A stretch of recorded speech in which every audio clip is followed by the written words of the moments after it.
Hello! Então, hoje eu vou falar um pouquinho sobre as pronúncias, né? Tanto a pronúncia britânica quanto a pronúncia americana. A gente tem uma diferença, principalmente ali na letra T. Então, a gente fala ali, por exemplo, o americano, o T dele vai soar quase que um R. Já o britânico, o T é realmente um T. Então, como que é isso? Por exemplo, a palavra tomate. Como que a gente fala tomate em inglês? Os americanos falam tomato. Esse final do T, ele vai falar um row, tomato. Já o britânico, o T é sempre T, então ele fala tomato. E a gente tem outras palavras que a gente repara bem essa diferença, por exemplo, babá. Eles falam babysitter, sitter. Então puxa ali como se fosse um R, mas a palavra ela tem dois T's.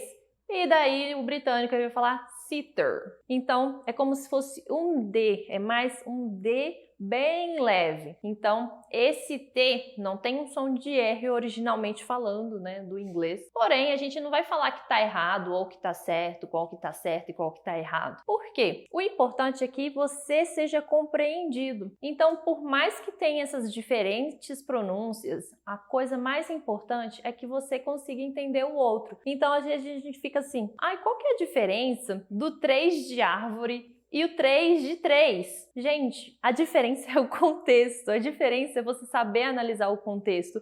Porque se eu falar assim, eu quero 3 garrafas de vinho. I want 3 bottles of wine. Mas aí eu vou falar, será que eu falei 3 de árvore ou falei o número 3 mesmo? Lógico que você falou o número 3 mesmo, porque ninguém vai falar você quer 3, você quer árvores de vinho? Não, não vai fazer sentido. Então, por isso que você vai sempre avaliar o contexto. Então, não fique tanto apegado ali a querer pronunciar corretamente. É sempre bom a gente querer melhorar a nossa pronúncia em si, mas é sempre ali válido que você avalie o contexto. Porque, gente, é simples assim. Todas as línguas têm ali diferentes pronúncias, diferentes sotaques. Nós temos nossos sotaques também, sotaque mineiro, sulista, nordeste, norte. Então, nos Estados Unidos também tem os diferentes sotaques dentro dos Estados Unidos. E por isso a gente não deve ficar nessa preocupação toda. Então a gente só passa alguns para vocês avaliarem. E também tem algumas palavrinhas que são diferentes, né, entre país e outro. Tipo no português, a gente fala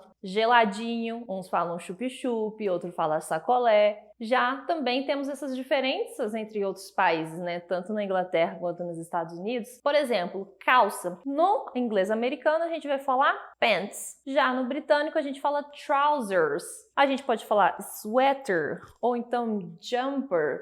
Já a borracha de a gente pagar o que a gente escreveu, a gente fala eraser e no britânico rubber. Então temos várias diferenças, mas a gente acaba conseguindo pegar isso pelo contexto. Então, por exemplo, eu preciso de uma borracha para apagar o que eu fiz aqui, o que eu escrevi errado. Se você não sabe o que significa, você vai conseguir adivinhar só pelo contexto, porque você sabe que para apagar aquilo você precisa de uma borracha, então eraser ou rubber. Então sempre avalie o contexto. E é isso, pessoal. Até a próxima. Bye, bye!